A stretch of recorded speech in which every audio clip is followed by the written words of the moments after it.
Kisah kami berlatar di kota Eilstein, sebuah tempat dengan tampilan yang sangat abad pertengahan. Di sana terbaring seorang pria lanjut usia yang dikenal semua orang sebagai pria tua yang angkuh. Terlepas dari namanya, dia hanya bisa menggunakan satu sihir bintang dan tinggal di daerah miskin. Pria tua itu mengaku sebagai seorang penyihir agung, tetapi selalu mudah tersinggung dan bahkan berdebat dengan anak-anak yang sedang bermain di sekitarnya. Pada saat itu, seorang anak laki-laki dengan rambut putih dan mata merah sedang memperhatikan lelaki tua yang pemarah itu. Pemuda ini kemudian mengungkapkan bahwa ia belajar menggunakan sihir dari lelaki tua itu. Rupanya, tidak ada alasan besar mengapa anak laki-laki itu menjadi muridnya. Orang tua itu hanya butuh seorang pengikut untuk memuji egonya. Sementara itu, pemuda itu membutuhkan pengetahuan untuk menjadi lebih kuat. Musim pun berlalu, dan pelatihan anak laki-laki itu terus berlanjut tanpa henti. Suatu hari, sang guru mengamati muridnya berlatih dengan aura biru di sekelilingnya. Bocah berambut putih itu berkonsentrasi dan melepaskan sejumlah besar mana. Terkejut mendengar hal ini, lelaki tua itu bertanya-tanya apakah anak laki-laki itu sudah memahami aliran mana. Dengan mata merahnya yang bersinar terang, sang protagonis menunjukkan bakat yang luar biasa. Lalu dia mengulurkan tangannya dan menciptakan cahaya biru yang kuat dengan energinya. Tepat setelah itu, bocah itu mengucapkan mantra yang berbentuk pedang cahaya. Serangan itu berlangsung cepat dan menghantam dinding kayu secara langsung. Setelah mantra yang ampuh itu, pemuda itu kelelahan sementara tuannya mengawasinya. Pria tua itu terkejut dengan apa yang dilihatnya dan mulai berkeringat dingin. Bahkan saat mengerjakan pekerjaan rumah untuk lelaki tua itu, tokoh utama kita tetap bertekad untuk belajar. Meskipun berbakat, pemuda itu menjadi penyihir bintang 1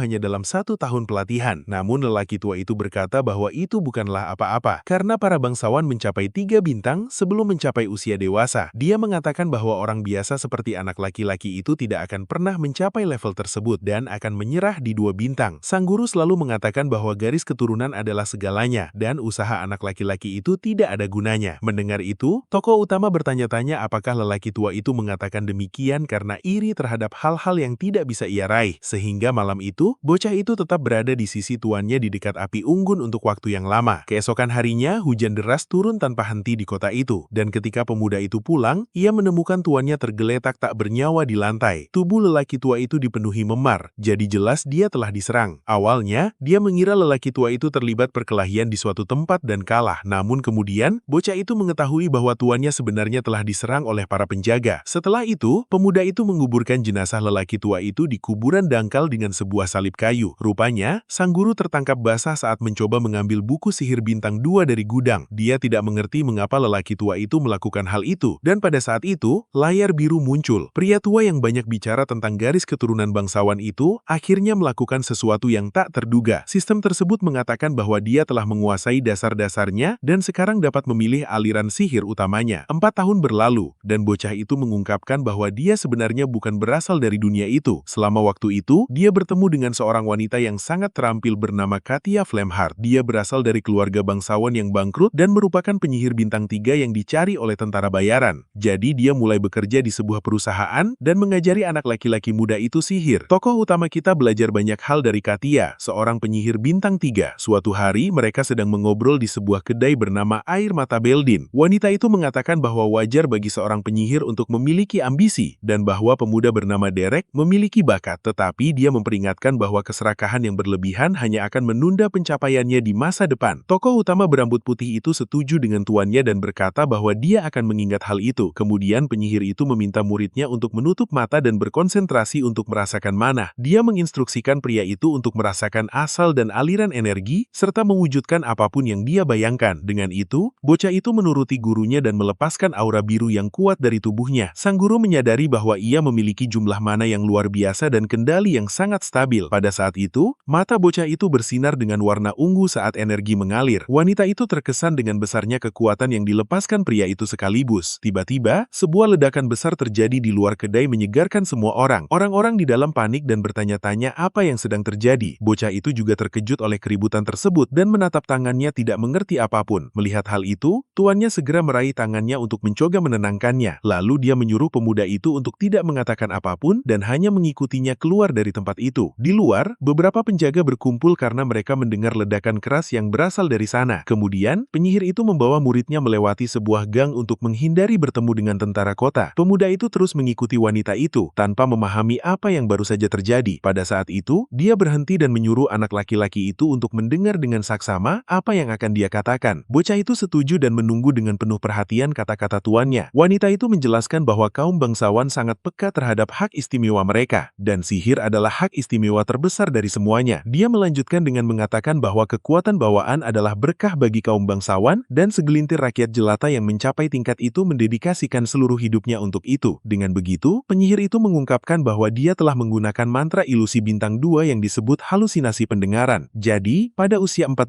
tahun, dia menjadi penyihir bintang 2, dan sistem tersebut mengkonfirmasi kemampuan barunya. Setelah itu, Katia terus mengajarinya berbagai mantra dan menceritakan tentang kehidupan masyarakat kelas atas. Setahun berlalu, dan wanita itu harus pergi, meninggalkan pemuda itu. Rupanya, keluarga Count Elvesters telah menunjuknya sebagai guru privat. Ini adalah tawaran yang sama sekali tidak bisa ditolak oleh penyihir itu.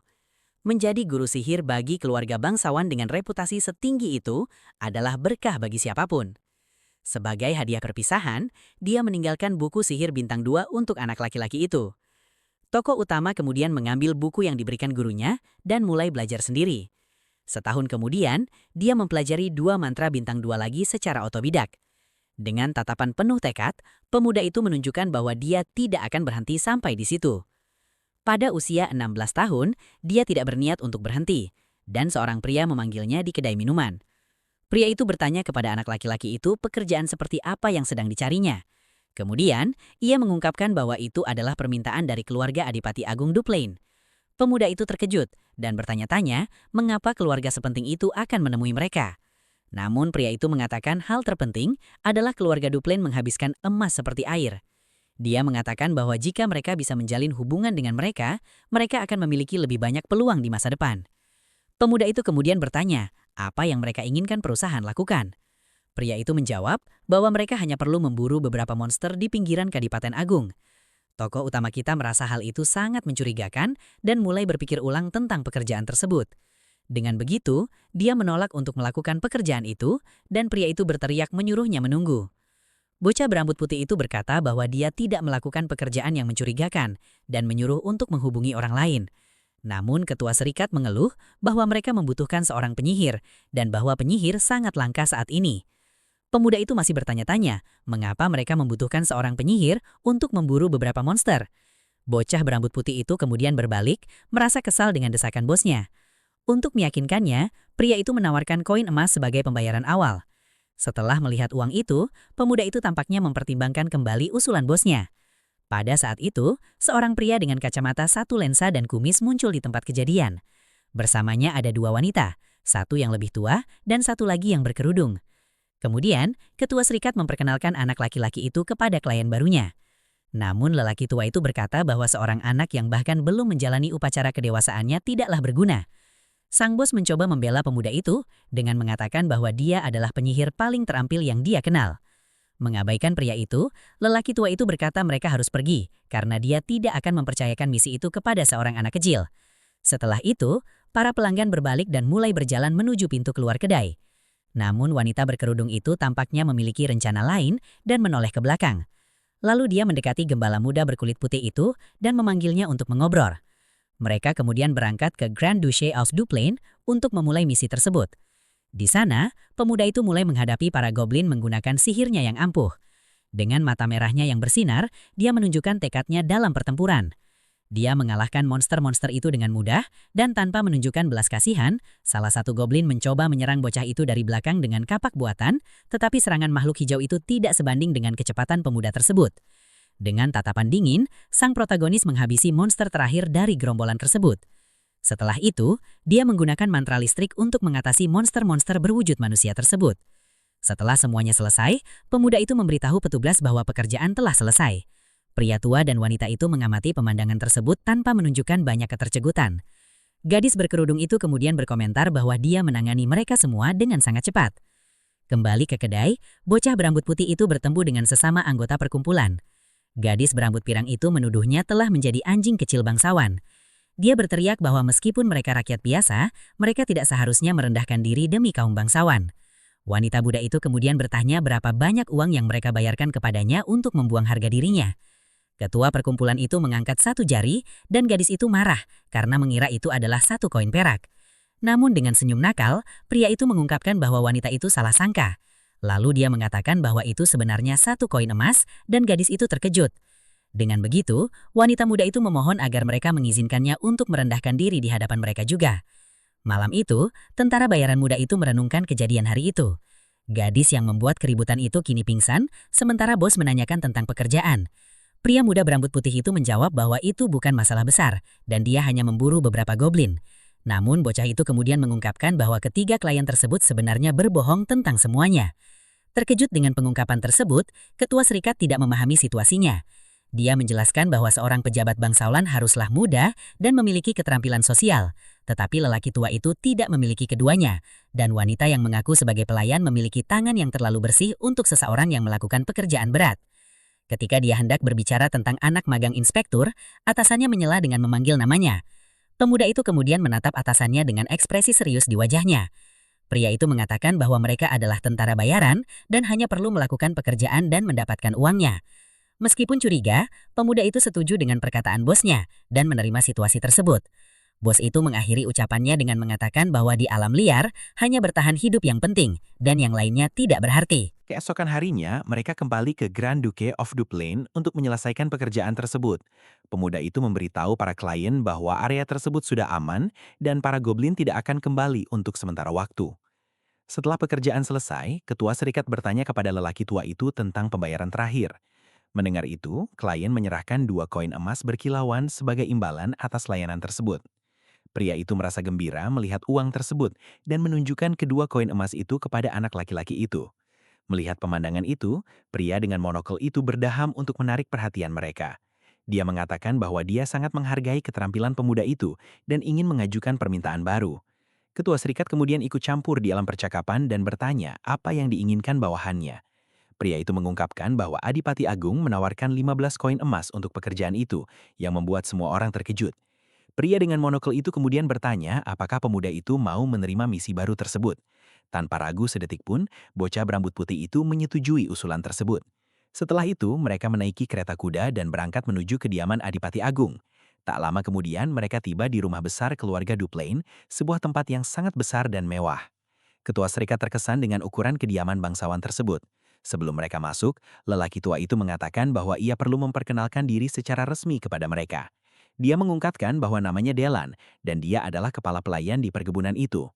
Ketua serikat menjadi gugup, tidak tahu harus berbuat apa di dalam situasi itu. Selanjutnya, wanita yang lebih tua memperkenalkan dirinya sebagai Katarina, kepala pengurus rumah tangga. Karena malu, Jaden memperkenalkan dirinya sebagai pemimpin kelompok tentara bayaran Beldin. Pemuda itu berpikir bahwa dia sudah menduga hal ini, tetapi posisi mereka cukup tinggi. Pada saat itu, gadis berkerudung yang tadinya diam mulai bergerak. Melihat hal ini, ketua serikat bertanya-tanya siapa orang terakhir itu. Wanita misterius itu kemudian melepas tudungnya, memperlihatkan wajahnya kepada semua orang. Rambut panjangnya yang gelap tergerai tertiup angin saat ia menampakkan dirinya. Tokoh utama memperhatikan gadis bermata biru itu dengan ekspresi serius. Dia memperkenalkan dirinya sebagai Zilan dan mengatakan bahwa dia ingin menunjuk anak laki-laki itu sebagai tutor saudara perempuannya. Pemuda itu terkejut dengan lamaran tersebut dan bertanya-tanya apakah ia telah mendengar dengan benar. Di dalam kediaman Duplain, seorang pria muda membuka pintu dengan kasar dan memasuki kantor. Kemudian dia menerobos masuk ke kantor dan berteriak pada ayahnya yang bernama Valerian. Bocah itu bergegas masuk, menarik perhatian ayahnya dan saudara laki-lakinya yang berambut pirang. Kemudian Adipati Agung berpesan kepada putranya, Reid, untuk bersikap sopan dan bermartabat di hadapannya. Dengan kesal, pemuda itu mengatakan bahwa yang lebih pantas dihormati adalah dialah, karena dialah yang menghidupi seorang pembantu rumah tangga. Wanita muda itu menangis putus asa karena orang bernama Diala itu sudah keterlaluan dan menyakitinya. Kemudian, saudara laki-laki yang berambut pirang itu menyuruh Reik untuk diam karena mereka sedang asyik mengobrol. Namun pemuda itu mengabaikannya dan mengatakan bahwa lebih dari 10 pelayan telah berhenti bekerja di dalam sebulan terakhir. Lalu dia bertanya berapa lama ayahnya akan terus mengabaikan pembuat onar itu.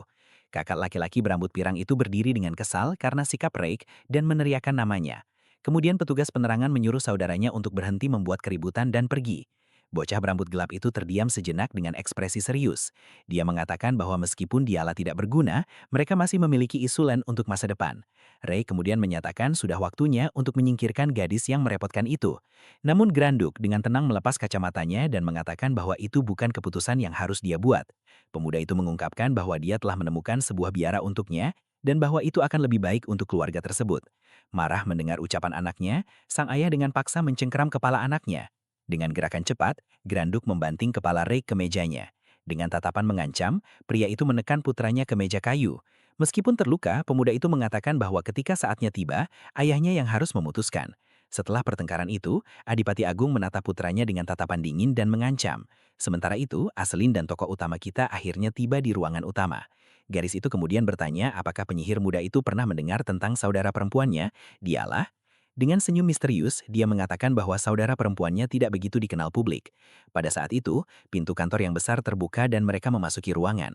Di alamnya, mereka menemukan Raik dengan wajah terluka dan saudara laki-lakinya yang berambut pirang. Pria berambut pirang itu menyapa Aselin dan bertanya bagaimana pengalamannya selama menginap. Wanita muda itu menjawab sambil menyenyum bahwa ia hidup nyaman berkat perhatiannya. Kemudian kakak laki-laki itu mengatakan bahwa Raik terluka dan mereka bisa bicara nanti. Dengan mata merahnya, sang protagonis mengamati seluruh situasi di alam diam. Pria berambut pirang itu meletakkan kain di kepala Rake untuk merawat lukanya. Bocah berambut putih itu terus menganalisis dinamika aneh keluarga tersebut. Kemudian dia melihat pelayan yang bersama Rake menangis di sudut ruangan. Tentara bayaran muda itu menjadi termenung, mencoba memahami apa yang sedang terjadi di sana. Kembali di kantor, Granduk mengatakan bahwa ia juga senang mengenal putrinya. Aselin berterima kasih padanya dan memperkenalkan anak laki-laki itu sebagai guru sihir baru dialah. Kemudian, kepala keluarga itu mengenakan kacamatanya dan menatap pemuda berambut putih itu. Gadis itu berkata bahwa karena dia sibuk, mereka akan meninggalkan ruangan sekarang. Tetapi sebelum mereka pergi, si penipu besar itu menyuruh guru sihir baru itu untuk tetap tinggal. Tokoh utama berbalik badan, karena tidak mengerti apa yang ingin dibicarakan bangsawan itu. Di kantor, suasana menjadi tegang saat Adipati Agong dan pemuda itu saling menatap. Dengan tenang, kepala keluarga Duplain mulai menulis di selembar perkamen di mejanya. Kemudian, dia berkomentar bahwa anak laki-laki itu masih sangat muda dan bertanya apakah dia berusia 16 tahun. Tokoh utama berambut putih itu menegaskan usianya kepada bangsawan tersebut dengan jawaban singkat, ya. Pria itu bertanya tentang keahliannya dan pemuda itu mengatakan bahwa dia menggunakan sihir bintang 1. Sambil menyeringai, Adipati Agung mulai menertawakan jawaban anak laki-laki itu. Dia mengatakan bahwa kerendahan hati tidak selalu merupakan suatu kebajikan dan bahwa dia tahu pemuda itu berbohong. Menyadari bahwa kedoknya telah terbongkar, bocah berambut putih itu hanya terdiam. Kemudian, bangsawan itu melepaskan auranya dan pemuda itu menyadari bahwa dia adalah seorang penyihir bintang 5.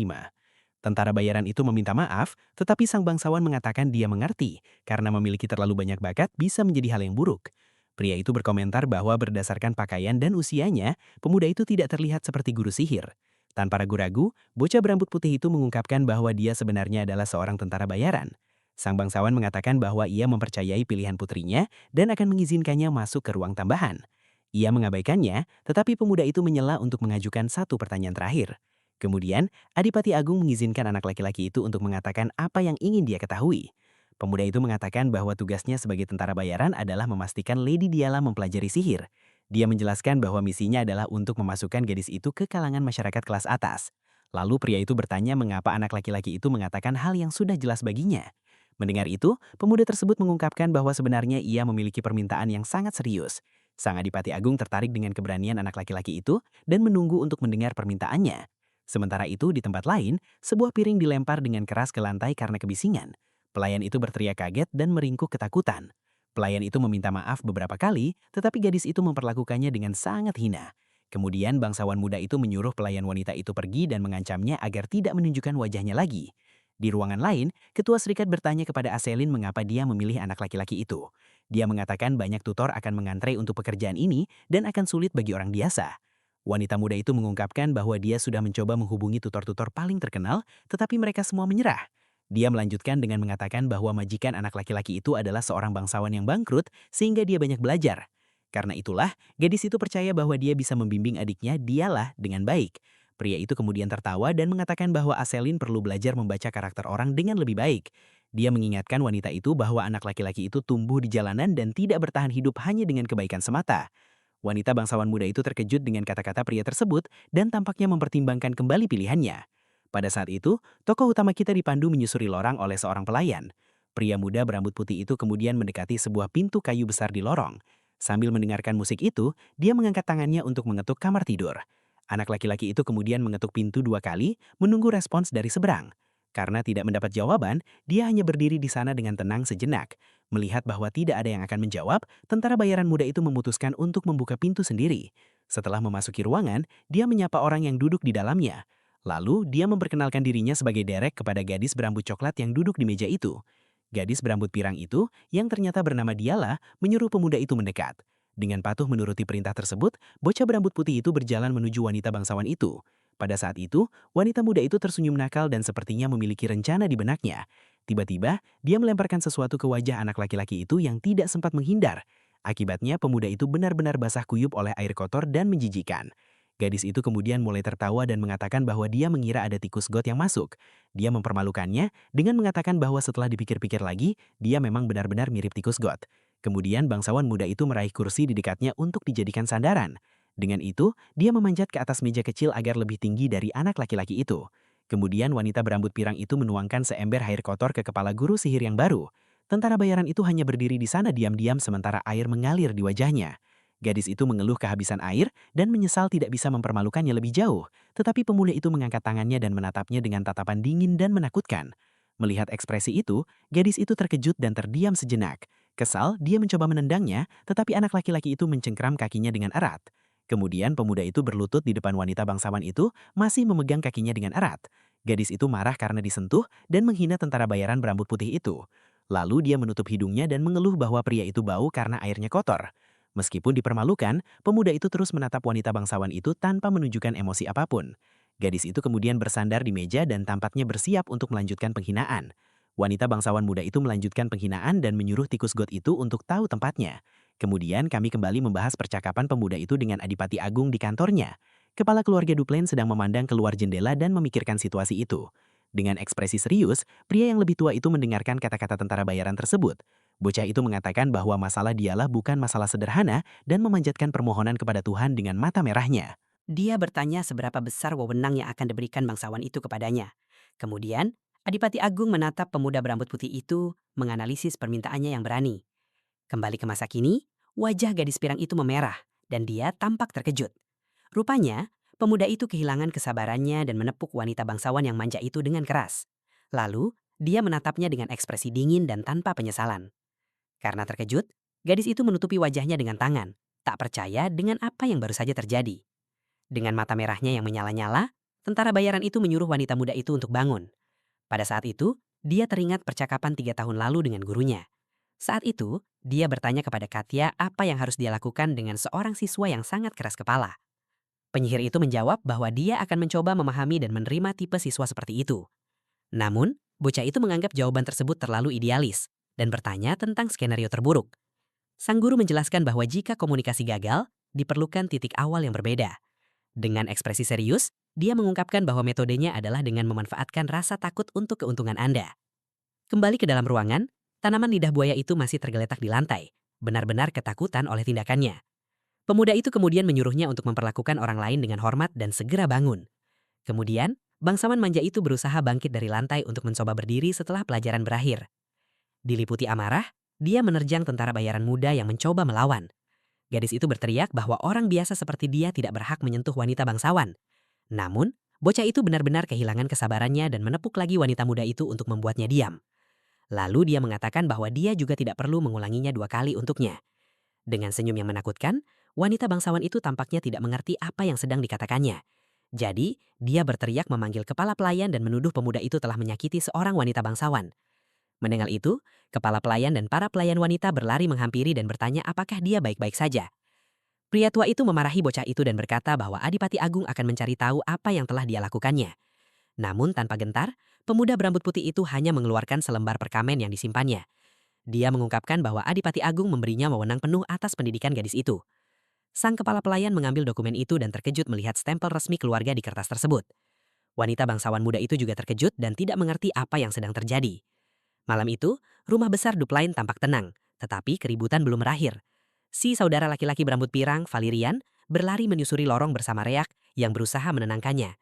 Kemudian dia menerobos masuk ke salah satu ruangan sambil berteriak dan memanggil tentara bayaran yang telah dia sewa.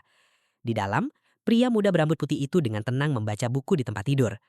Valerian berteriak, mempertanyakan bagaimana dia berani menyentuhnya, tetapi Reak menahannya dengan kuat. Dengan tenang, sang tutor menjawab bahwa itu adalah sesuatu yang diizinkan oleh Adipati Agung sendiri. Kemudian Reak memberitahu saudaranya bahwa ayah mereka mengizinkannya, dan bahwa dia adalah tamu Aselins. Valerian kemudian menyuruh pemuda itu untuk ikut dengannya dan menyuruh Ray untuk tidak ikut campur. Saudara laki-laki berambut gelap itu mengatakan bahwa dia perlu diberi pelajaran, dan Valerian tidak akan berlebihan. Mendengar itu, tokoh utama memperhatikan kedua saudara itu dengan ekspresi serius di wajahnya. Reak bertanya-tanya mengapa saudara laki-lakinya yang berambut pirang begitu melindungi gadis yang tidak berdaya itu. Di dalam ruangan yang gelap, beberapa boneka tua tergeletak di lantai dekat pintu. Valerian kemudian mengajak pemuda itu masuk ke kamar lama saudara perempuannya, Dia. Dia menjelaskan bahwa ini adalah kamarnya di rumah utama dan kamar itu tidak pernah tersentuh sejak saat itu. Tokoh utama berambut putih itu mengamati lukisan yang belum selesai di atas kuda-kuda lukisan. Bangsawan mengungkapkan bahwa saudara perempuannya sangat suka menggambar dan terlihat menggemaskan saat memamerkan karyanya. Tetapi ia mengatakan bahwa saudara perempuannya tidak pernah menyelesaikan gambarnya dan selalu meninggalkan ruang kosong. Valerian minta maaf karena tadi terlalu emosi, dan pemuda itu mengatakan kepadanya untuk tidak khawatir. Lalu tentara bayaran itu bertanya mengapa dia dibawa ke ruangan yang penuh lukisan itu. Pria berambut pirang itu ingin menunjukkan bahwa dia tidak pantas diremehkan seperti itu. Dia mengatakan bahwa wanita itu menjadi terobsesi dengan garis keturunannya dan akhirnya dikirim ke tempat persembunyian. Sekarang, Valerian ingin mencegah mereka mengirimnya ke biara dan mengambil beberapa buku. Dengan demikian, sang kakak laki-laki memohon kepada pemuda itu untuk menyelamatkan adiknya, Dia.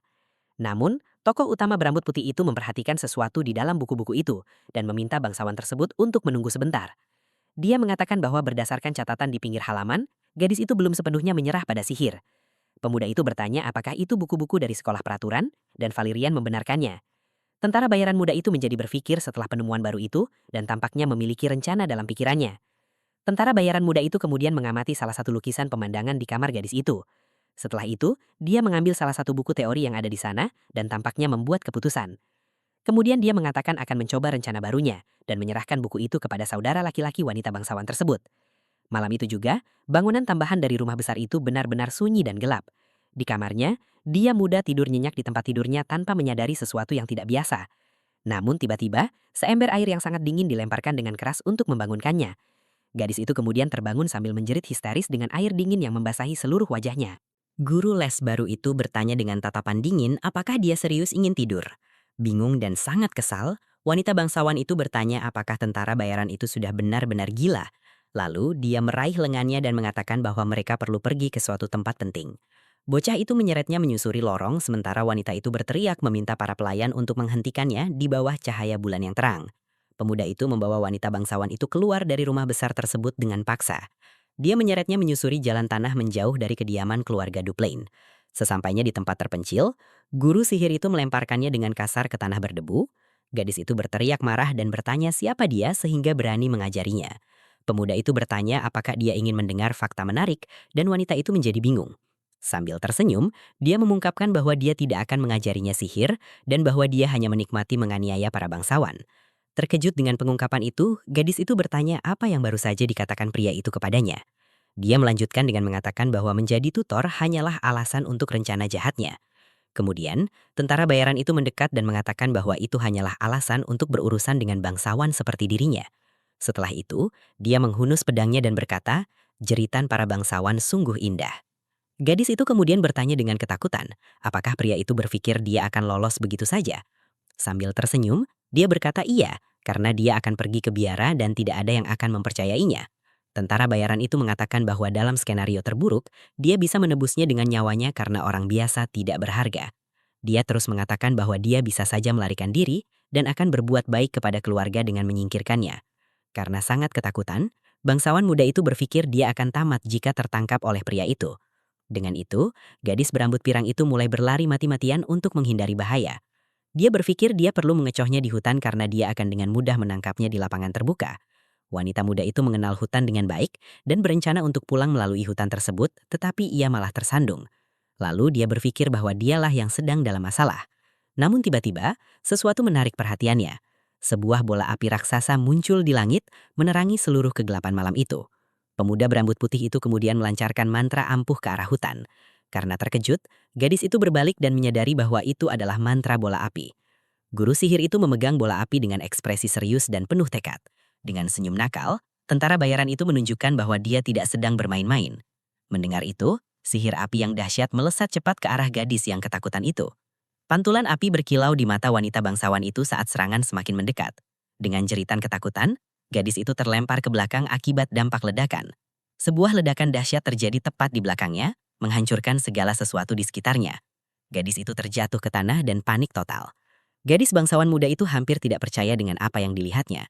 Dengan senyum menakutkan, tentara bayaran itu mengatakan bahwa dia sengaja meleset dari tembakannya. Bulan purnama menerangi malam saat pengejaran berlanjut menembus hutan yang gelap. Karena itulah, wanita bangsawan muda itu berlari dengan putus asa untuk mencoba menyelamatkan nyawanya sendiri. Di wajahnya, gadis itu menunjukkan campuran rasa takut dan tekad untuk melarikan diri. Namun karena lengah sesaat, dia malah tersandung pohon yang menghalangi jalannya. Akibat terjatuh, gadis berambut pirang itu terhempas keras ke tanah berdebu, tak mampu melindungi dirinya. Terjatuh dan kelelahan, dia hampir tidak bisa berdiri dan hanya menatap apa yang datang ke arahnya. Tiba-tiba, sebuah panah energi biru yang kuat muncul dan melesat dengan kecepatan tinggi. Dengan tatapan fokus, guru sihir itu mempersiapkan serangan berikutnya tanpa ragu-ragu. Kemudian, panah energi itu melesat tepat melewati wanita bangsawan yang terbaring di tanah. Gadis muda itu terkejut dan tidak bisa bereaksi setelah melihat serangan sihir itu melintas begitu dekat dengannya. Tentara bayaran itu kemudian memuji gerakannya dan mengatakan sulit dipercaya bahwa dia tetap berada di dalam bangunan tambahan. Terengah-engah, gadis itu hanya menatapnya di dalam diam, benar-benar bingung. Lalu dia berdiri dan mulai berlari kembali ke hutan, sementara pemuda itu memperhatikannya. Dengan senyum tipis, tutor berambut putih itu tampak mengendalikan semuanya. Wanita bangsawan itu bertanya-tanya, berapa lama dia akan terus berlari dan apakah dia akan berhasil melarikan diri dari tempat itu. Tiba-tiba, dia tampak menyadari sesuatu dan berhenti berlari sejenak.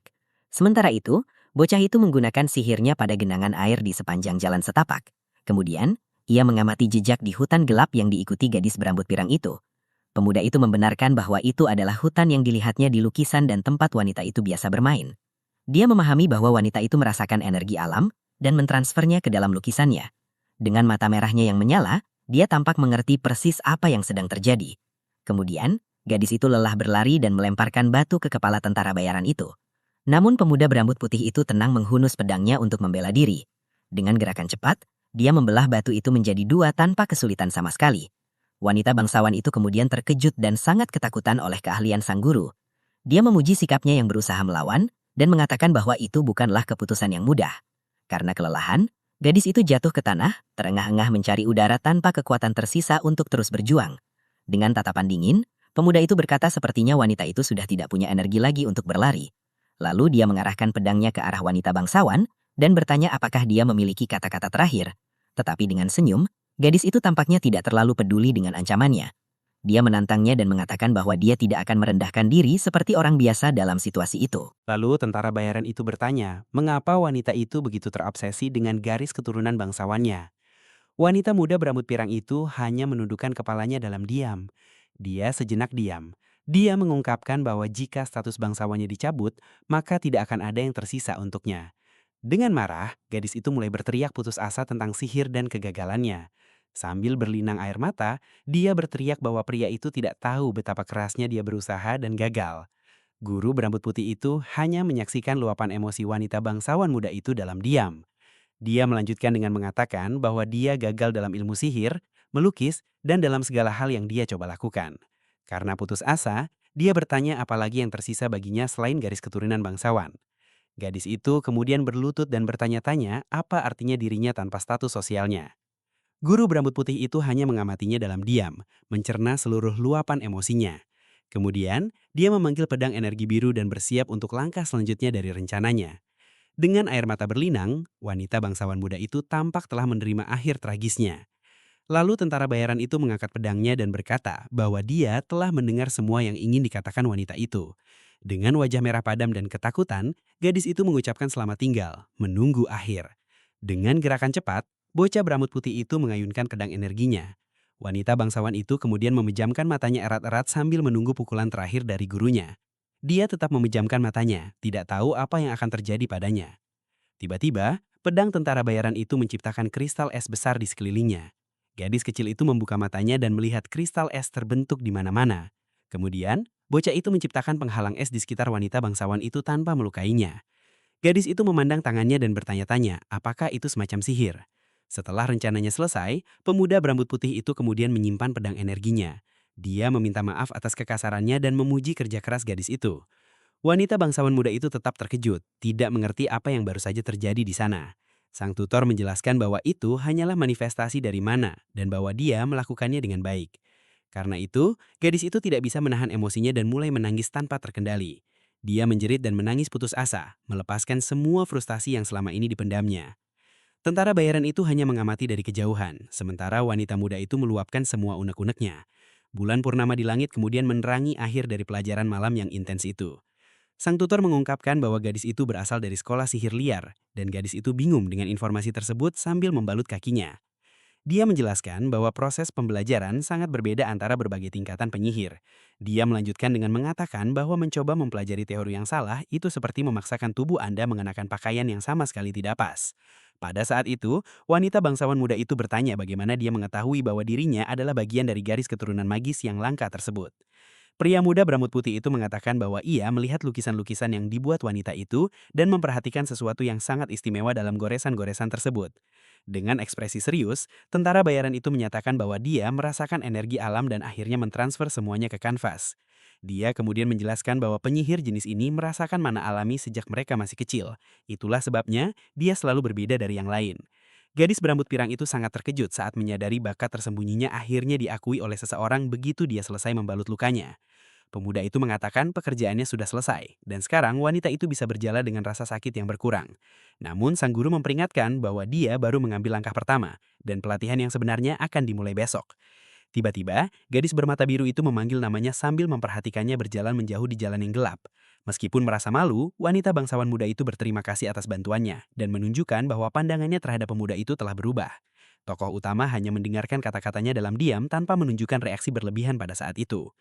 Setelah itu, keduanya mulai berjalan kembali ke rumah besar sementara kesatria yang kotor itu menyapu seluruh hutan. Selama berjalan, dia mengomentari lukisan matahari terbenam dan mengatakan bahwa itu adalah sebuah karya seni yang sempurna. Keesokan harinya, sinar matahari masuk melalui jendela kamar tidur dan menerangi seluruh ruangan mewah di kediaman tersebut. Dia mudah terbangun dengan tekad bulat dan duduk di tempat tidur, siap untuk menguji apa yang telah dipelajarinya dari guru barunya. Kemudian, gadis itu mengulurkan tangannya dan mulai memfokuskan sedikit energi biru di antara jari-jarinya dengan cahaya yang sangat terang di matanya. Dia mencoba mewujudkan kekuatannya secara alami, seperti yang telah diinstruksikan sebelumnya. Namun, sihir itu akhirnya gagal dan hanya berubah menjadi asap, membuat wanita bangsawan kecil itu cukup kasal dengan hasilnya. Seorang pelayan membawa seember air sambil berjalan tenang menyusuri lorong mewah di rumah besar itu. Pada saat itu, gadis muda berambut pirang itu tiba-tiba membuka pintu dan mengejutkan pelayan yang sedang lengah hingga hampir jatuh. Karena terkejut, ember itu terlepas dari tangannya dan airnya tumpah menjadi kemana-mana di karpet lorong. Air kotor itu langsung mengenai gaun wanita bangsawan muda tersebut, membuatnya terpaku dalam situasi yang tak terduga. Karena putus asa, karyawan itu mulai meminta maaf dengan panik melakukan kesalahan serius di depannya. Namun, gadis itu hanya menatap wanita itu dengan tatapan dingin tanpa menunjukkan emosi atau kemarahan apapun. Kemudian pelayan itu berlutut dan memohon ampunan karena takut akan diperlakukan buruk oleh majikannya seperti yang terjadi di masa lalu. Anehnya, gadis itu hanya menyuruhnya untuk lebih berhati-hati dan melanjutkan perjalanannya seolah-olah tidak terjadi apa-apa. Karena itu, pelayan tersebut sangat terkejut dan bertanya-tanya mengapa dia tidak mendapat tamparan atau omelan dari gadis manca itu. Saat rekan-rekannya yang lain mendekat dengan rasa ingin tahu, mereka mencoba memahami apa yang berubah di alam perilaku aneh wanita muda itu. Di ruangan lain, guru berambut putih itu tidur dengan tenang, menikmati momen istirahat dan kedamaian yang jarang didapatnya. Tiba-tiba, ketukan keras di pintu membangunkan pemuda itu yang mengeluh tentang suara bising yang mengganggu di pagi hari liburnya. Lalu dia membuka pintu sambil menggosok matanya dan mencoba memahami alasan semua teriakan di telinganya. Pada saat itu juga, gadis berambut pirang muncul ditemani oleh kepala pelayan dan menuntut agar pelajaran sihir dimulai tepat pada saat itu juga. Pria dengan monokel itu terkejut mengetahui bahwa gadis muda itu akhirnya berhasil mewujudkan mananya sendirian di kamarnya. Dengar tatapan penuh tekad, siswa itu memerintahkan tentara bayaran tersebut untuk mengajarinya dengan cepat karena dia sangat ingin segera maju. Namun pemuda itu hanya menutup pintu di hadapan mereka dan menyuruh mereka kembali hanya pada sore hari karena dia ingin tidur. Mendengar itu, kepala pelayan mulai menangis bahagia, melihat bahwa majikannya akhirnya memutuskan untuk serius di alam belajar. Kesal karena diabaikan, gadis itu mulai memukul-mukul pintu kayu dan berteriak agar orang itu segera membuka pintu. Meskipun ada kehebohan di luar, pemuda berambut putih itu kembali ke tempat tidur dan memutuskan untuk mengabaikan bocah nakal itu. Fajar menyingsing dengan cerah di atas rumah besar keluarga bangsawan sementara matahari bersinar di langit biru. Lalu kita mendengar suara langkah kaki yang mantap bergema di koridor-koridor mewah properti yang sangat luas itu. Dua pelayan berkomentar dengan heran bahwa Lady Diala belum memecahkan satu piring pun sepanjang hari. Karena itu, desas-desus menyebar dan semua orang mengetahui bahwa gadis itu akhirnya berhasil menggunakan mananya. Pada saat itu, seseorang mendekati para pelayan sementara suara sepatu bot semakin keras. Pemuda berambut gelap itu berhenti dan bertanya, apa yang baru saja mereka berdua bicarakan tentang saudara perempuannya. Sementara itu, kepala keluarga tersebut melanjutkan, dengan tenang menulis di atas perkamen menggunakan pena bulunya. Di kantor, sang bangsawan menerima anak-anaknya untuk membahas kabar tentang kemajuan magis gadis kecil itu. Sang Adipati Agung menyatakan bahwa ini adalah kabar gembira baginya, dan tampak puas dengan kemajuan putrinya. Namun pemuda bermata hijau itu mengatakan bahwa masih terlalu dini untuk merayakan pencapaian sesederhana itu. Kesal, sang kakak laki-laki berambut pirang membentak reak karena tidak mampu memberikan satupun pujian kepada adik perempuannya sendiri. Pada saat itu, sang ayah mengamati perdebatan putranya dengan tatapan serius dan sangat seksama dari balik kacamatanya. Dia ingat bahwa gadis itu telah menyebabkan banyak masalah di masa lalu, dan mereka seharusnya tidak membatalkan perjalanannya ke Bihara. Ketua Dewan melanjutkan tugasnya di alam diam sambil mempertimbangkan masa depan anak yang bermasalah itu. Waktu berlalu dan matahari tetap bersinar terik, menerangi setiap sudut kerajaan abad pertengahan yang luas itu. Di alam ruangan, wanita bangsawan itu muncul, duduk membelakangi dan tampak sangat cemberut karena sesuatu. Kemudian tentara bayaran berambut putih itu masuk dan bertanya, apakah gadis itu cemberut karena suatu alasan. Mendengar itu, gadis berambut pirang tersebut menjawab bahwa dia bukan hanya merajuk tetapi sebenarnya sangat marah tentang semua yang terjadi. Pemuda itu menggaruk kepalanya dan menyatakan bahwa bertingkah seperti anak manja tidak akan membantu apapun di alam situasi itu. Tetapi gadis kecil itu berteriak lagi, mengatakan itu bukan tantrum dan menegaskan kembali bahwa perasaannya adalah kebencian murni.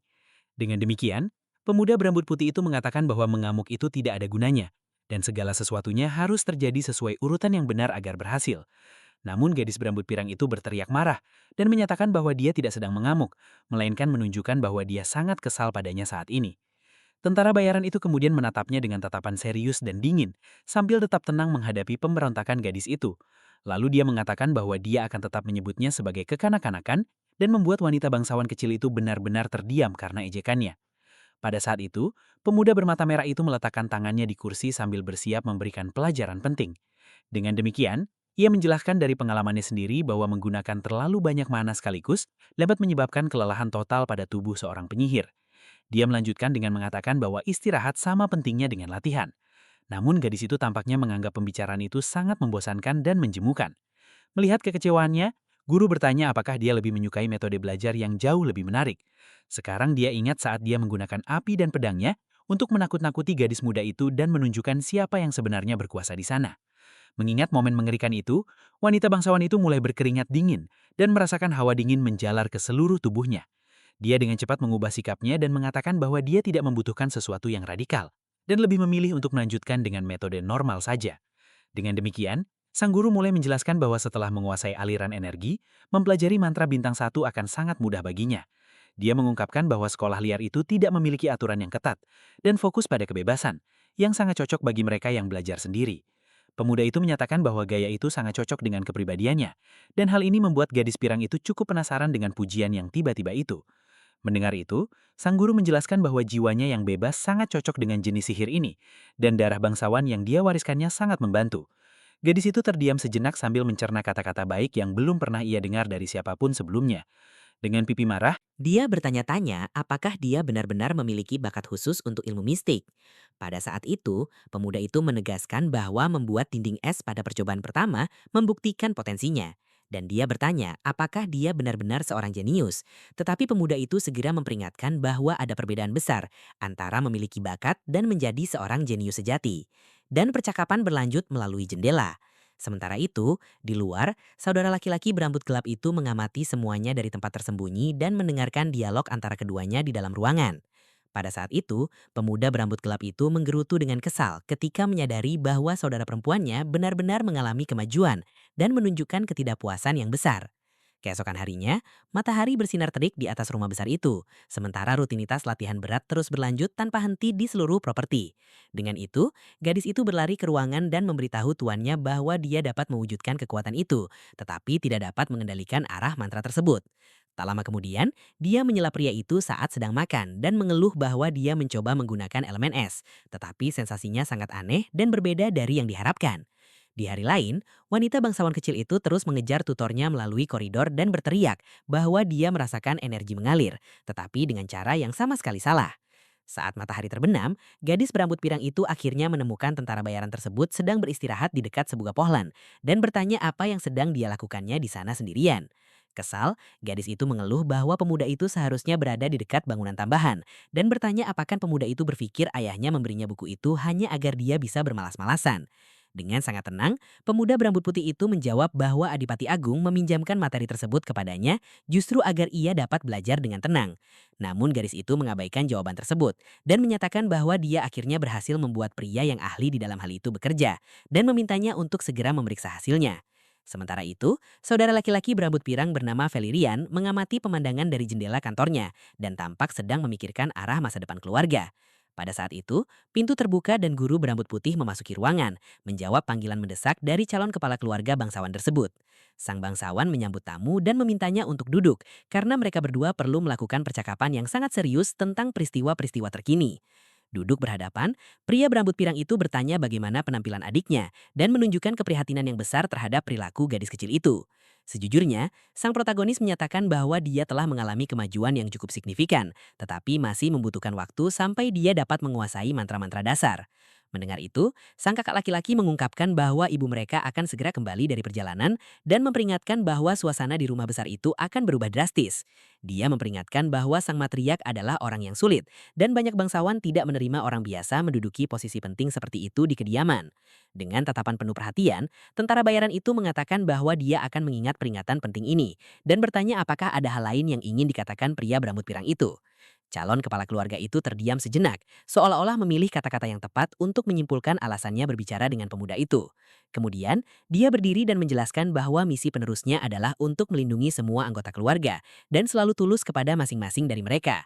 Namun pria berambut pirang itu berkomentar bahwa memahami hati manusia adalah tugas yang sangat kompleks dan bahwa kenyataan tidak pernah sesederhana kelihatannya. Pemuda berambut putih itu bertanya apa maksud bangsawan itu dengan semua pembicaraan aneh tersebut. Pada saat itu, saudara laki-laki berambut pirang mengangkat tinjunya dan tampak sangat emosional mengenang masa lalu keluarga.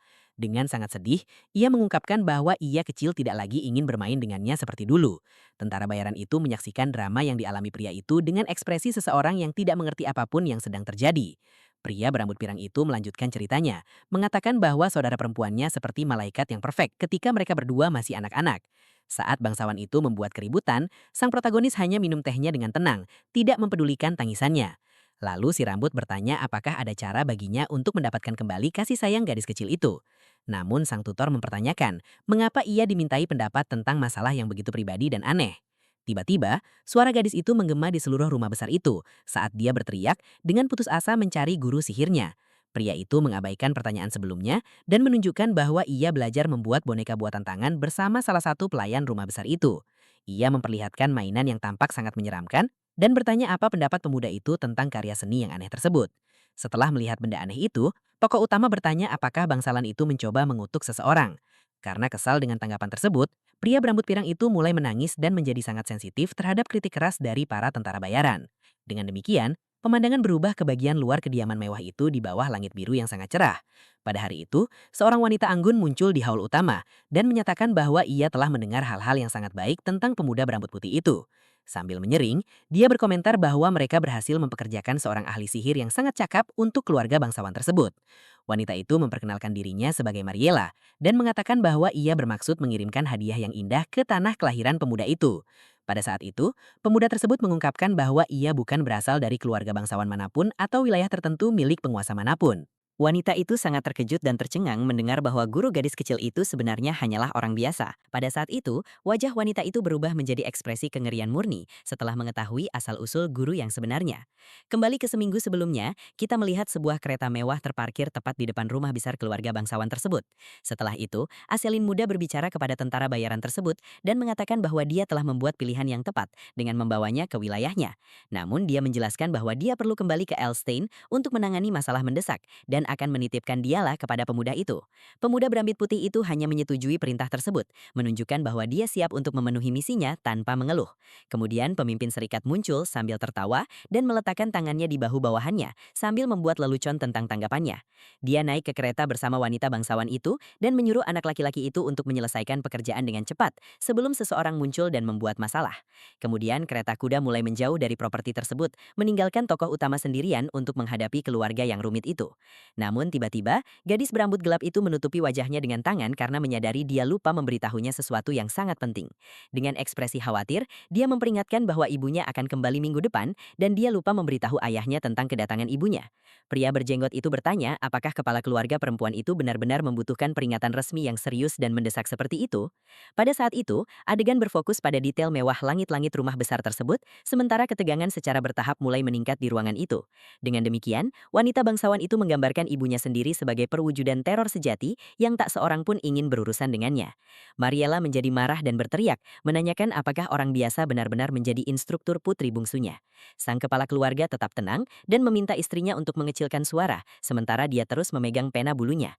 Namun wanita itu terus berteriak putus asa, mengatakan bahwa gadis kecil berambut pirang itu adalah putri paling berharga dari seluruh garis keturunan bangsawan tersebut. Pada saat itu, Adipati Agung melepas kacamatanya dan mengakui bahwa ia juga tidak suka menempatkan orang biasa di posisi sepenting itu.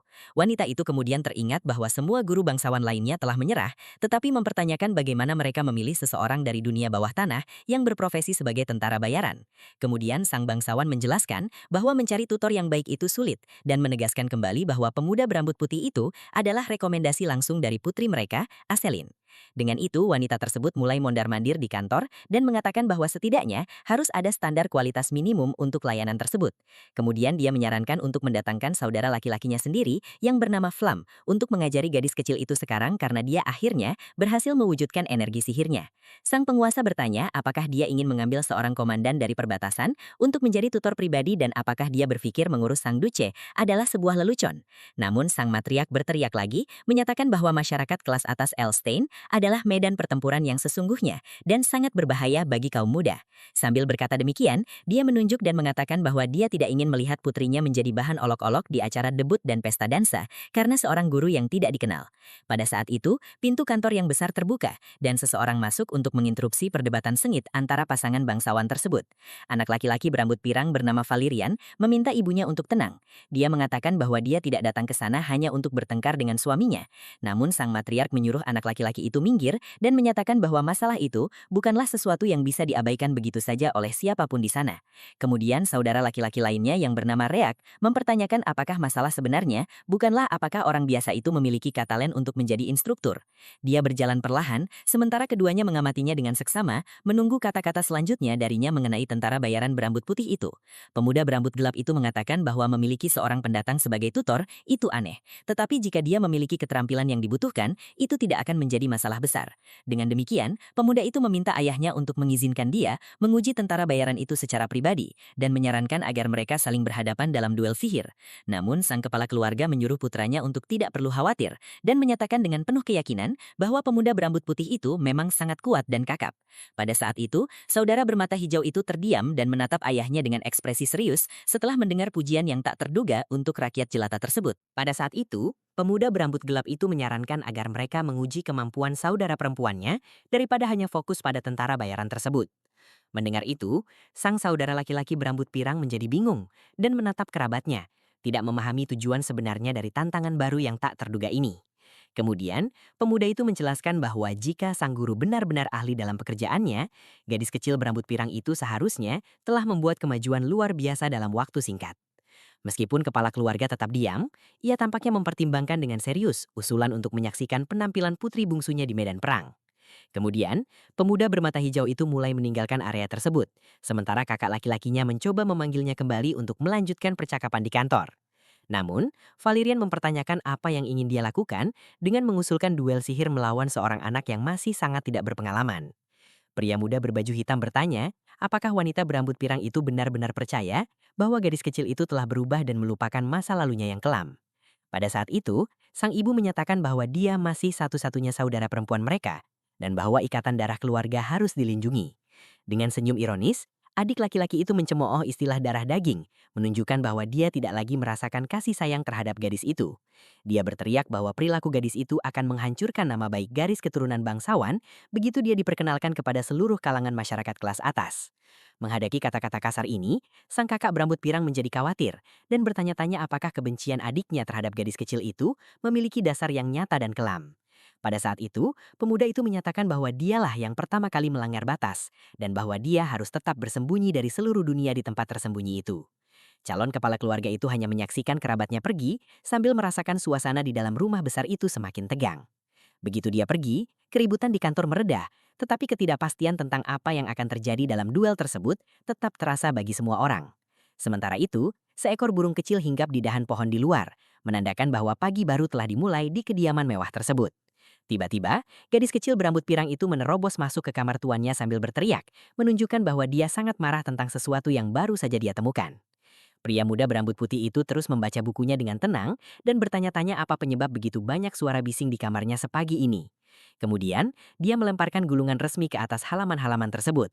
Pemuda itu sedang membaca untuk mendapatkan perhatian penuh dari guru sihirnya. Dengan tatapan penuh tekad, gadis kecil itu menyatakan bahwa jika dia kalah dalam duel sihir ini, tentara bayaran itu akan langsung dipecat dari posisinya di mansion tersebut. Meskipun ada ancaman, pemuda itu mengatakan bahwa dia sudah mendengar bahwa lawannya adalah penyihir bintang satu yang berpengalaman, dan pertarungan itu akan sulit baginya. Gadis itu menjadi marah dan berteriak bahwa pemuda itu akan dipecat jika dia tidak menanggapi tantangan itu dengan serius. Mendengar itu, tentara bayaran tersebut dengan tenang menjawab bahwa ia hanya melakukan pekerjaan yang dibayarkan kepadanya dan tidak lebih dari itu. Dia menambahkan bahwa dia sudah menerima pembayaran awal yang besar, jadi dia tidak terlalu peduli dengan sisanya. Mendengar itu, gadis berambut pirak itu sangat terkejut dan bertanya apakah instrukturnya serius tentang hal ini. Seminggu berlalu, dan bendera Kadipaten Agung berkibar tegak, menandakan bahwa hari duel akhirnya telah tiba. Lapangan latihan sudah siap saat keluarga bangsawan dan para pelayan berkumpul untuk menyaksikan pertandingan. Pada saat itu, sang kepala keluarga berjalan dengan penuh wibawa, ditemani oleh istrinya yang tampaknya masih cukup kesal dengan segala hal. Pemuda berambut putih itu membungkuk dengan hormat dan mengumumkan bahwa tuan dan rombongannya baru saja tiba. Dia tetap tenang dan bersikap profesional, bahkan di tengah kehadiran para bangsawan berpengaruh yang mengintimidasi itu. Sang ayah mengamati pemuda itu dan bertanya-tanya apakah ia begitu percaya diri karena alasan rahasia tertentu. Duduk di singgasananya, sang bangsawan berpikir bahwa seseorang dengan keberanian seperti itu seharusnya tidak dipecat begitu saja.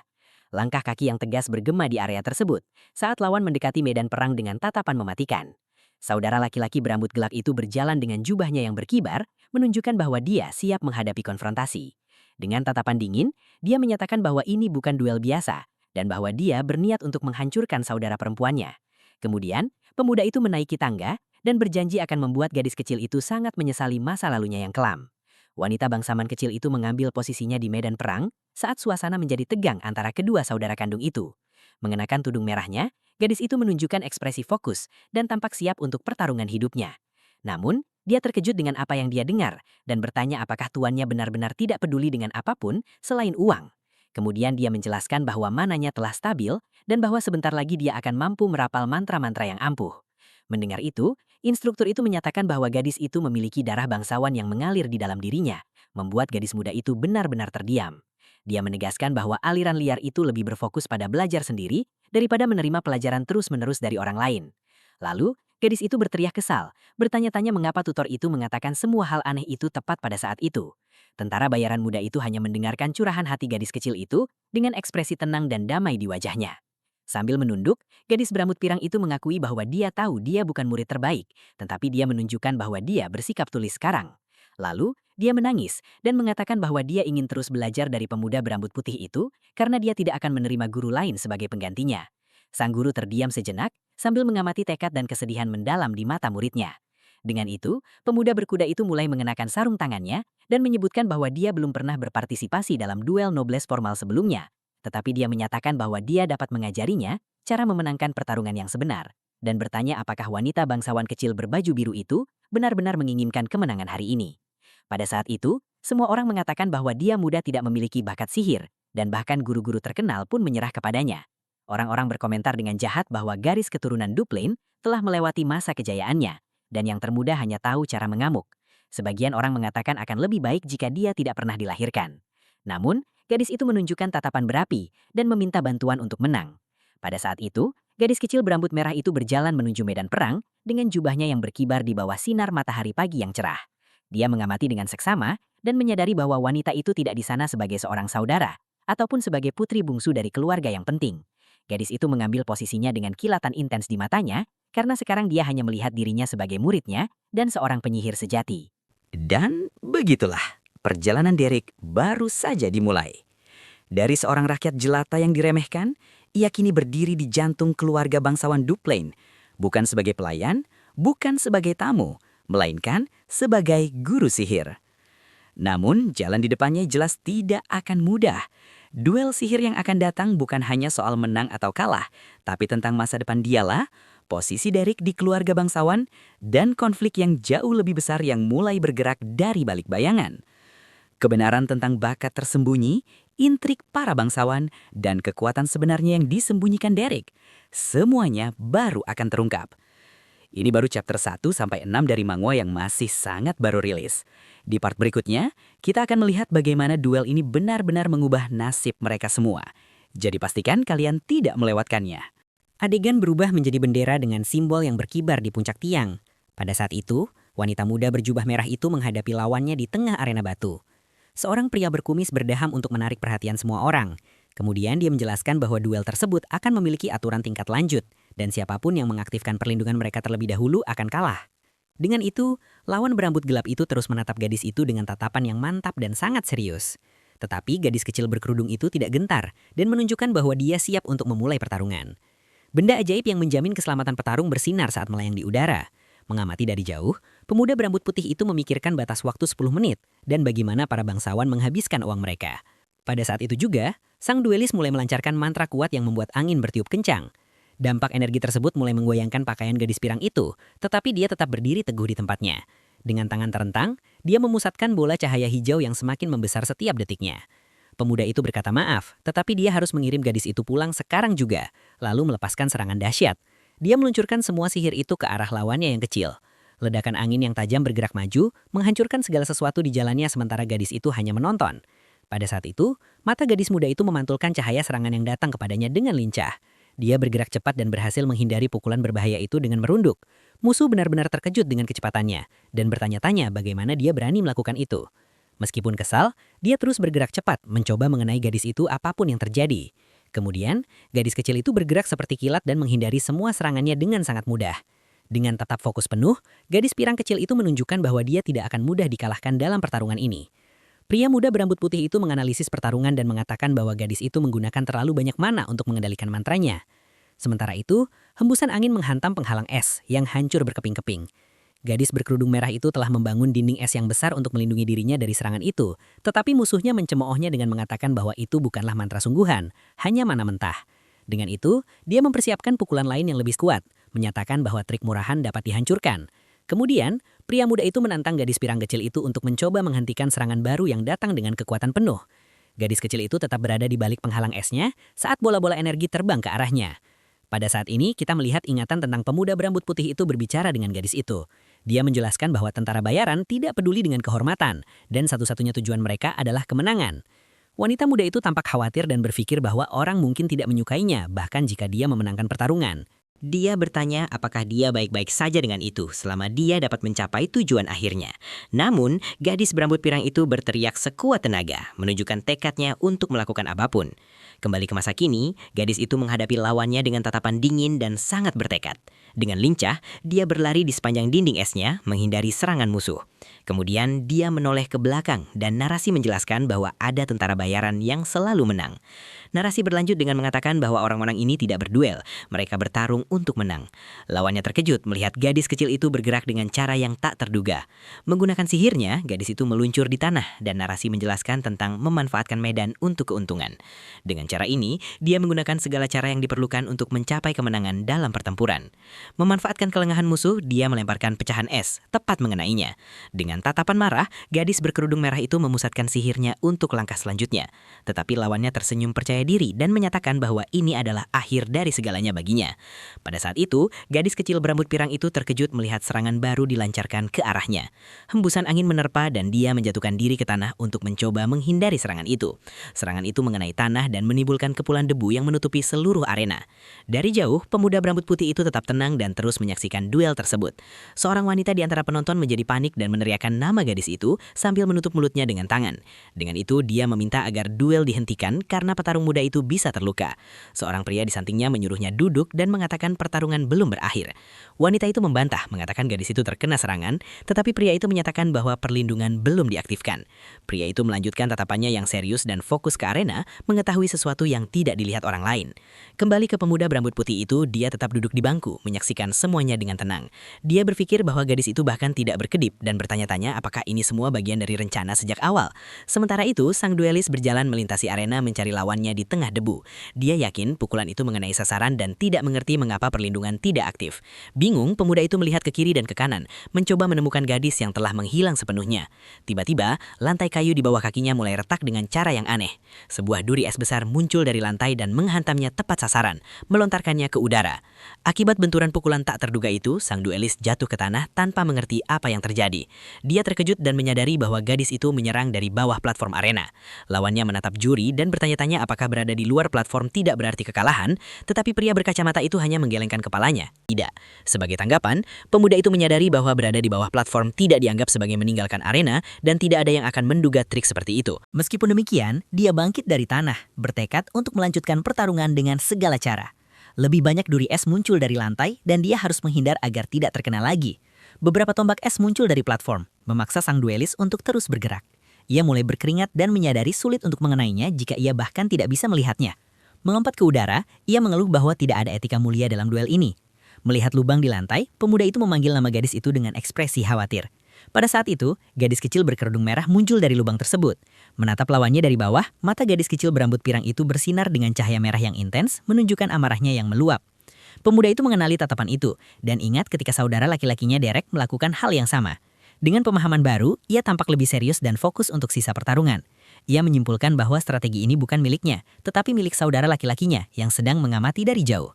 Sang duelis menyesuaikan jubahnya, bersiap untuk fase pertempuran selanjutnya. Dengan lincah, ia menghindari serangan es lain yang muncul tiba-tiba. Kemudian ia mengatakan akan ikut bermain dan mengikuti strategi yang telah mereka rencanakan. Langit biru terbuka di atas arena yang hancur. Di akhir bab, wanita di antara penonton terkejut dan bertanya, apakah gadis itu masuk ke dalam lubang berdebu itu? Dia berteriak kepada suaminya untuk menghentikan duel, tetapi suaminya mengatakan bahwa wanita muda itu tidak melanggar aturan apapun. Pria berjenggot di antara penonton menyaksikan pertarungan dengan tatapan penuh pertimbangan dan sangat serius. Sementara itu, gadis berkerudung merah bersembunyi di bawah platform yang hancur. Dengan mata terbelalak, dia mengatakan bahwa sekarang dia dapat melihat semuanya dengan lebih jelas. Petarung kecil itu akhirnya dapat melihat aliran mana lawannya. Namun pemuda itu mulai merapal mantra dan terkejut dengan gangguan tersebut. Sebuah duri es menghantam lantai di dekatnya dan membuatnya kehilangan keseimbangan sesaat. Dia marah karena gadis itu selalu merusak lantai setiap kali dia mencoba merapal mantra, dan dia tidak boleh kalah. Dengan setetes keringat mengalir, dia berkonsentrasi untuk memikirkan rencana serangan baru. Dari atas, kita melihat petarung itu sendirian di arena yang hancur di dekat bendera yang jatuh di tanah. Gadis itu memperhatikan bahwa aliran mana telah berhenti dan curiga bahwa dia sedang merencanakan sesuatu.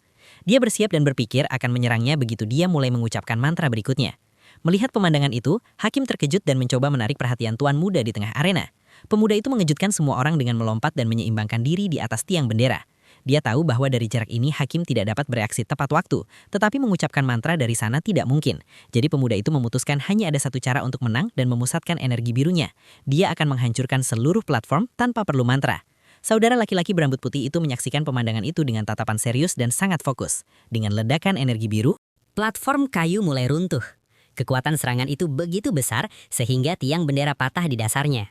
Dengan itu, pemuda itu mulai jatuh bersama tiang yang tidak mampu menahan kekuatan tersebut. Seluruh arena meledak hebat dan menimbulkan banyak debu. Dengan panik, wanita di antara penonton meneriakkan nama pemuda itu. Wajahnya penuh kekhawatiran. Di tengah kepulan asap, petarung muda itu berhasil mendarat dengan selamat di tanah. Dengan tatapan tajam, ia fokus pada satu titik di tengah kekacauan. Siluet gadis kecil berkerudung merah berlari dengan kecepatan tinggi menembus debu. Kemudian, reagen menyiapkan panah sihir biru dan mengarahkannya ke arah lawannya. Dengan gerakan cepat, ia menembakkan proyektil energi yang melesat di udara seperti sambaran petir. Mata gadis itu memantulkan cahaya panah yang mendekatinya dengan berbahaya. Tetapi gadis pirang kecil itu mengulurkan tangannya dan berhasil menghentikan serangan sihir itu pada detik terakhir. Telapak tangannya bersinar terang saat ia menahan energi itu dengan mudah. Dengan rambutnya yang berkibar, ia mempertahankan ekspresi seriusnya, sepenuhnya fokus pada pertempuran. Panah itu berubah menjadi sekop energi biru terang di bawah kendali gadis itu. Kemudian ia mengalihkan serangan dan mengirimkan sekop itu kembali ke pemilik aslinya. Gadis kecil itu berlari tepat di belakangnya untuk melakukan serangan balik dan memberikan tekanan lebih pada musuh. Pemuda itu berpikir bahwa jika dia berhasil melancarkan satu anak panah ajaib, dia akan mendapatkan keuntungan dalam pertarungan. Tetapi gadis muda itu melompat ke udara dan melancarkan tendangan kuat tepat di dada lawannya. Keduanya saling menatap dari dekat saat pukulan itu mendarat dengan kekuatan besar. Reagen jatuh berlutut, merasakan sakit akibat benturan langsung yang baru saja diterimanya. Pada saat itu, tangan gadis itu dengan cepat mengambil segenggam tanah dari lantai arena. Dia melemparkan semua tanah itu ke wajah lawannya. Dengan itu, tanah tersebut mengenai mata pemuda itu dan dia berteriak karena serangan yang tidak adil. Kemudian dia berlutut untuk membersihkan wajahnya sementara gadis kecil itu mengambil kesempatan untuk menjauh. Pemuda itu berpikir gadis itu kehabisan mana. Itulah sebabnya dia menggunakan tendangan dan melempar pasir. Kemudian dia mengerti bahwa gadis itu melakukan hal sejauh ini untuk membuktikan nilainya dalam duel, jadi dia memutuskan akan menghadapinya dengan segenap kemampuannya, seperti layaknya seorang saudara sejati. Cahaya terang bersinar di langit biru menandai perubahan suasana pertempuran. Wanita muda berambut pirang itu menghadapi lawannya, yang masih tergeletak di tanah. Dengan tangan di kepalanya, dia tampak kelelahan tetapi matanya menunjukkan bahwa dia tidak akan menyerah. Pada saat ini, sedikit darah menetes dari sudut mulut petarung kecil itu. Kita melihat setetes darah jatuh, dan adegan berubah menjadi ingatan tentang penggunaan sihir. Sebuah suara menjelaskan bahwa mana itu seperti cat, dan mantra adalah kuas yang digunakan untuk melukis dengannya. Pria muda berambut putih itu mengajarkan bahwa dengan kuas, Anda mengumpulkan cat dan menciptakan sebuah gambar. Kemudian pria muda bermata merah itu menyimpulkan pelajarannya dengan mengatakan bahwa inilah yang mereka sebut sihir. Mata si kecil berbinar, terkagum-kagum dengan penjelasan gurunya. Di bawah langit yang gelap, anak laki-laki itu menunjukkan padanya kekuatan mana yang mengalir di udara. Kembali ke masa kini, si pirang kecil menutup matanya dan tampaknya menemukan kekuatan baru. Dia ingat bahwa mana adalah cat dan mantra adalah kuas saat aura biru mengelilinginya. Dengan itu, wanita muda itu mulai merasakan mana bergejolak di ujung jarinya. Energi biru bersinar terang di tangannya saat dia bersiap untuk menyerang. Dengan tatapan penuh tekad, gadis itu berkata dia akan melukis gambar dengan cat ajaib ini. Narasi mengatakan bahwa ini adalah sihir. Saat gadis itu diselimuti aura biru dan menciptakan tombak es, juri dengan monokal benar-benar terkejut dengan apa yang dilihatnya terjadi di arena. Wanita di antara penonton juga terkejut dan mengatakan bahwa wanita muda itu menggunakan sihir bintang 1. Lawannya mengenali tombak es itu dan khawatir dia mungkin menyebabkan kecelakaan dengan kekuatan sebesar itu. Tetapi gadis kecil berkerudung merah itu tidak ragu-ragu dan tetap fokus pada serangannya dengan tatapan mantap. Kemudian, lawannya juga menyelimuti dirinya dengan aura biru dan bersiap untuk pertarungan terakhir. Dia bergerak maju sambil mengatakan bahwa bahkan dengan sihir bintang 1, dia masih selangkah lebih maju darinya. Dengan itu, pemuda itu memutuskan dia akan memukulnya terlebih dahulu untuk menjamin kemenangannya dalam duel. Gadis pirang kecil itu mengarahkan tangannya ke bawah dan memusatkan semua energinya ke dalam pukulan yang menentukan. Pada saat itu, Reg menembakkan beberapa anak panah energi yang melesat ke arah gadis itu. Kedua mantra itu bertabrakan di tengah arena dan menciptakan ledakan cahaya yang menyilaukan. Dampaknya menghasilkan gelombang kejut besar yang menghancurkan sisa-sisa medan perang. Di tribun, ibu pemuda itu meneriakkan nama si kecil, wajahnya penuh ketakutan. Di tengah asap, sebuah bola energi emas bersinar terang, melindungi seseorang. Bola perlindungan Jenderal Plum telah diaktifkan dan kini melayang perlahan di udara. Terengah-engah, petarung muda itu melihat hasil bentrokan tersebut. Seluruh tubuhnya lelah. Di sisi lain, gadis itu juga terengah-engah dan tampaknya sudah mencapai batas kemampuannya. Mengamati dari jauh, pemuda berambut putih itu mempertahankan tatapan dingin dan penuh perhitungan.